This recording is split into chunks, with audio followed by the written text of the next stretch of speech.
Hello everyone, welcome to Pharmrocks YouTube channel. Pharmrocks के YouTube educational channel में आपका स्वागत है। आज के वीडियो लेक्चर में हम डिटेल में स्टडी करेंगे 5 सबसे अच्छी लो ब्लड प्रेशर की दवा के बारे में, कि जिसके अंदर स्पेशली क्या होता है कि आपको चक्कर आते हैं, वॉमिटिंग होती है, अचानक से धुंधला दिखता है और काफ़ी थकान भी रहती है कि अगर आपका ब्लड प्रेशर काफ़ी लो रहे।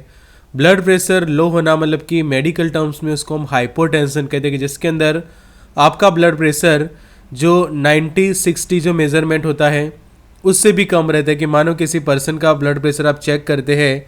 और वो आता है 80-55 आता है, तो इसको हम कहेंगे कि उसका ब्लड प्रेशर जो है वो लो है। तो ऐसी कंडीशन को मेडिकल टर्म्स के अंदर हम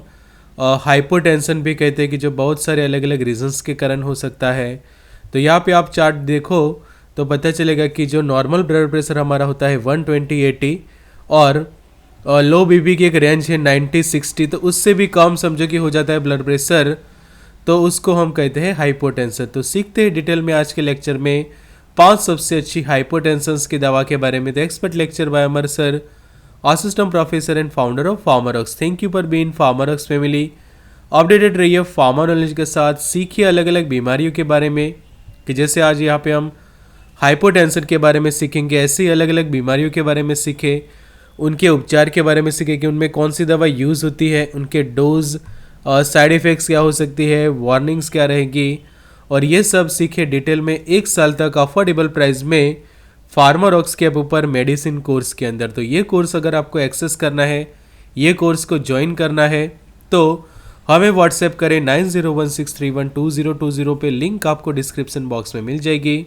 साथ ही मैं आपको बता दूं कि जो हमारी सेकंड चैनल है जिसका नाम है हॉलीवुड टू हिंदी एक्सप्लेन, उसको जरूर से सब्सक्राइब करें और सपोर्ट करें। लिंक डिस्क्रिप्शन बॉक्स में मिल जाएगी। तो हाइपोटेंशन क्यों होता है, उसके रीजंस, तो कई बार प्रेगनेंसी में एक सिम्टम बनता है। अगर आपको हार्ट रिलेटेड प्रॉब्लम्स है तो भी आपका ब्लड प्रेशर कम हो सकता है। एंडोक्राइन रिलेटेड कोई प्रॉब्लम से, हार्मोनल प्रॉब्लम से डिहाइड्रेशन हो जाता है, ब्लड लॉस हो जाता है काफ़ी सारे के, कोई एक्सीडेंटली कोई इंजरी होती है और ब्लड लॉस होता है, तो भी आपका बीपी जो है वो लो हो सकता है। फिर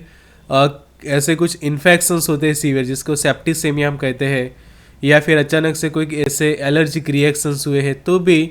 आपका ब्लड प्रेशर जो है वो डिक्रीज हो सकता है। फिर आप में मतलब कि कमजोरी है, मानो कि न्यूट्रिशंस की आपको कमी है, कि आपको प्रॉपर विटामिन्स नहीं मिल रहे, और मिनरल्स जैसे जो न्यूट्रिशंस होते हैं, कि जो पोषक तत्व कहे जाते हैं, कि जो अच्छे से डाइट लेने में मिलते हैं, उसकी कमी है, तो उसके कारण कमजोरी आएगी, थकान होगा, और वो भी एक रीज़न बनेगा आपके लो ब्लड प्रेशर के लिए। फिर लंबे समय तक आप बेड रेस्ट करते हैं तो भी ये प्रॉब्लम हो सकता है। अगर आपके शरीर के अंदर सॉल्ट की मात्रा कम है, या फिर आप काफ़ी कम सॉल्ट लेते हैं डाइट के अंदर, तो भी फिर न्यूट्रिशंस पुअर है, माल न्यूट्रिशन की जो हमने बात की, ब्लड वॉल्यूम अचानक से कम हो जाना, हार्ट प्रॉब्लम, और हार्ट रेट कम है, तो ये सभी प्रॉब्लम्स के कारण हाइपोटेंशन हो सकता है। कि जैसे हमने उसके सिम्टम्स देखे तो अचानक से चक्कर आना मतलब कि फैंटिंग, डिहाइड्रेशन हो जाना, नोज़िया वॉमिटिंग मतलब कि उल्टी होना, जी घबराना, सिर दर्द रहता है, डिहाइड्रेशन आपका हो सकता है, कि जो ब्लड प्रेशर जो है कई बार रिड्यूस करवा देता है, और हमेशा काफ़ी सारे सिम्टम्स देखने को मिलते हैं, कि कई बार आपको डायरिया भी हो जाते हैं, या फिर वॉमिटिंग होती है, प्यास लगती है बार बार, डिप्रेशन जैसा फील करते, थकान, सीजर्स आते हैं, ये एक प्रॉब्लम होता है, हार्ट बीट्स इरेगुलर हो जाता है, पसीना आपको जो है वो काफ़ी देखने को मिलता है, स्किन कलर चेंज होना। फिर जो हमारी नेक होती है वहाँ पे आपको स्टिफनेस मतलब कि वहाँ पे अकड़न जैसा आप महसूस करते हैं, कंसंट्रेशन नहीं कर पाते, विज़न ब्लर हो जाती है, और बहुत सारे कॉम्प्लिकेशन जैसे कि फटीग मतलब कि थकान, डिप्रेशन और अनकॉन्शियसनेस का भी प्रॉब्लम हो सकता है। मतलब कि आपके जो है वो होश ना रहे, आप बेहोश भी हो सकते हैं। ऐसे कुछ प्रॉब्लम्स हाइपोटेंशन की लो बीपी के कारण हो सकता है, और ये सिम्टम्स बहुत ज़्यादा सीवियर हो जाए तो किसी पेशेंट की डेथ भी हो सकती है, तो उसको डायग्नोस तुरंत करना ज़रूरी है। तो जो स्फिग्मोमेनोमीटर आता है यहाँ पे जो आप देख रहे हैं, कि जो ये वाला डिजिटल है, और ये नॉर्मल जो बीपी का जो इंस्ट्रूमेंट आता है जिससे बीपी मेज़र की जाती है, जिसको हम स्फिग्मोमेनोमीटर करते हैं, उससे, या फिर आप डिजिटली भी मेज़र करके पता लगा सकते हैं। फिर होम रेमेडीज़ के अगर आपके डाइट में सॉल्ट कम है तो पेशेंट सॉल्ट ले सकता है। और प्रॉपर हेल्दी डाइट लेने से, जैसे कि बीट रूट है, कॉफ़ी है, ल्यूकोराइस है, होली बसिल्स, रेजिन्स आपके डाइट में है, लेमन जूस, फिर रोज़मेरी, आलमंड है, मिल्क है, सॉल्ट वाटर, कैरेट जूस वगैरह भी आप समझो कि रेगुलर डाइट में लेते हैं तो भी आपका लो ब्लड प्रेशर जो है वो ठीक हो सकता है। और सॉल्ट वाटर भी कई बार इमरजेंसी में पेशेंट को दिए जाते हैं कि अगर काफ़ी अचानक बीपी लो हो गया है और कॉम्प्लिकेशंस फील हो रहे थे, उस वक्त सॉल्ट वाटर भी एक ऑप्शंस बनता है कि जिसके अंदर सॉल्ट जो है वो वाटर के अंदर मतलब कि पानी के अंदर मिक्स करके पेशेंट को दिया जाता है। तो अब जानते हैं 5 बेस्ट दवाइयाँ कौन सी रहेगी। तो सबसे पहले टॉप पे है फ्लूड्रोकॉर्टिसोन करके एक दवाई है, सेकंड है मिडोड्रिन,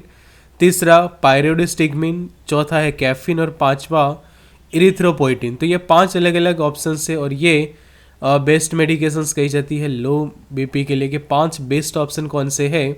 तो ये है। तो फ्लूड्रोकॉर्टिसोन की हम बात करें तो लो बीपी के लिए जो खासकर यूज़ की जाती है कि जब आप खड़े होते हैं और आप ऐसा फील करते हैं कि आपका ब्लड प्रेशर जो है वो डाउन हो रहा है, ऐसा आप फील करें, तो ऐसे कंडीशन में फ्लूड्रोकॉर्टिसोन जो वो पेशेंट को प्रिस्क्राइब किया जाता है। और ये एक कॉर्टिकोस्टेरॉइड है कि जिसके कारण क्या होता है कि आपके शरीर के अंदर सोडियम और फ्लूइड जो है वो कंट्रोल में रहते हैं। कि मेन रीज़न ये होता है कि कई बार डिहाइड्रेशन कि जिसके अंदर आपकी इलेक्ट्रोलाइट्स मतलब कि आपके सॉल्ट भी लॉस होते हैं, मतलब कि NaCl और जो सोडियम हो गया आपका, और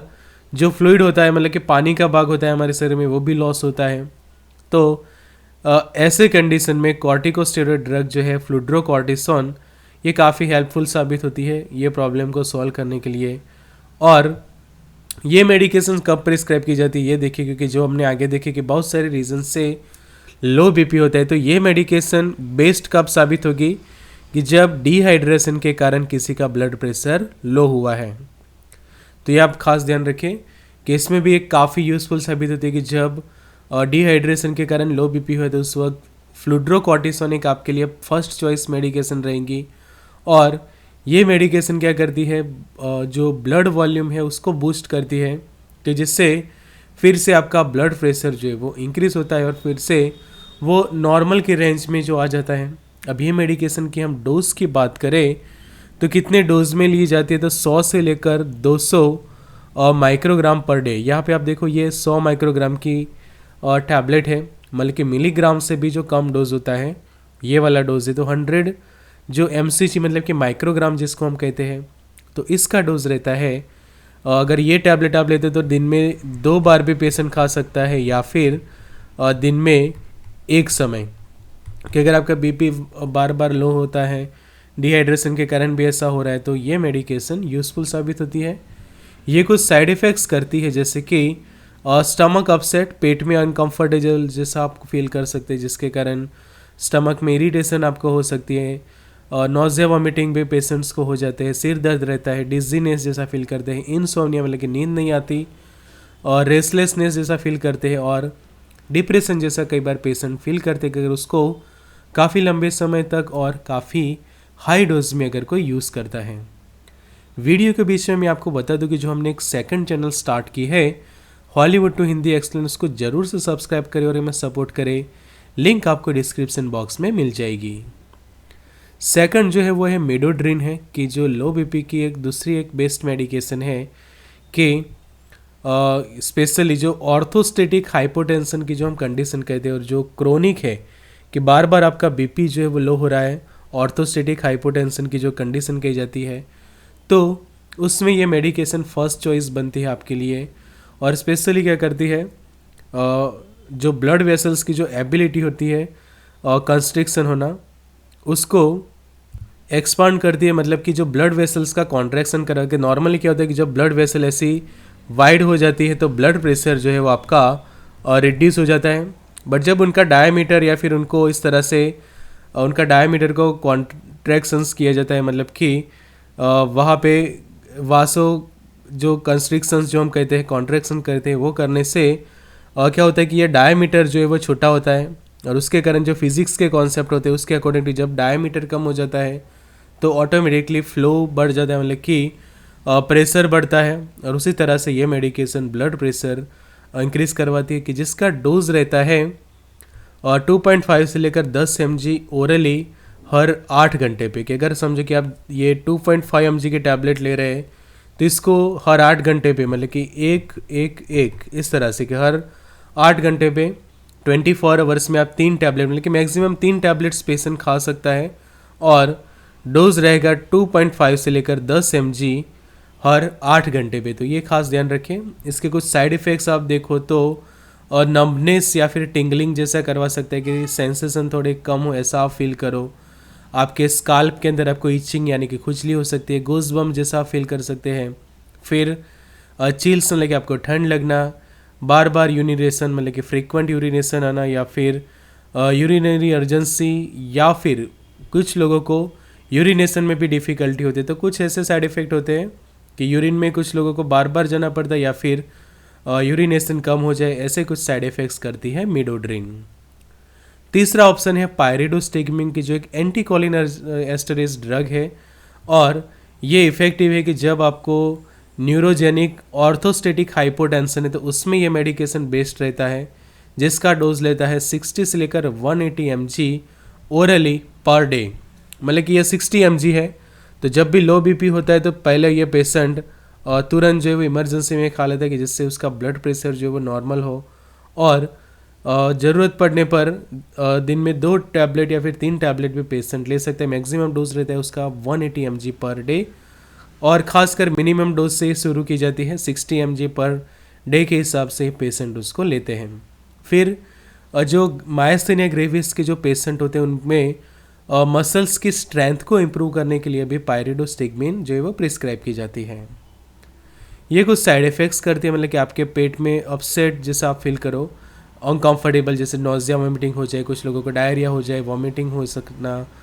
फिर स्किन जो का उसका कलर चेंज होना, मतलब कि पेल स्किन जैसी कंडीशन, कोल्ड स्वेट मतलब कि ठंड लगना, और साथों साथ जो है वो पसीना आना, विज़न ब्लर करवा सकती है, एंड वाटरी आइज, ऐसे कुछ साइड इफ़ेक्ट्स करती है पायरिडोस्टिग्मिन। चौथा ऑप्शन है कैफीन का लो बीपी के लिए, कि जो एक सेंट्रल नर्वस सिस्टम स्टिमुलेंट का काम करता है। कि कई बार क्या होता है कि CNS डिप्रेशन होने के कारण भी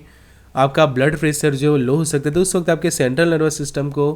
फिर से स्टिमुलेट करना ज़रूरी है, तो उस वक्त कैफ़ीन काफ़ी यूज़फुल साबित होता है। और कैफ़ीन क्या करता है, मसल्स को रिलैक्स करने के लिए, कार्डियक मसल्स को स्टिमुलेट करने के लिए, और माइग्रेन हेडेक को भी ट्रीट करता है कई बार। तो ये एक टेम्पररी एक ऑप्शन है, शॉर्ट टर्म जो ड्रामेटिक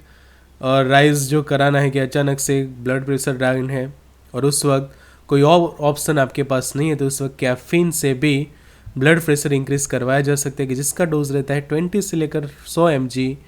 ओरली पर डे के हिसाब से उसका ये डोज रहेगा। तो यहाँ पे आप देखो कि ये 100 mg है, तो 100 mg पेशेंट को तुरंत जो है वो दे देना चाहिए कि जिससे उसका बीपी जो है वो इंक्रीज़ हो। उसके बाद जो है वो रेगुलर हॉस्पिटलाइज करके या फिर दूसरे जो हमने मेडिकेशंस बात की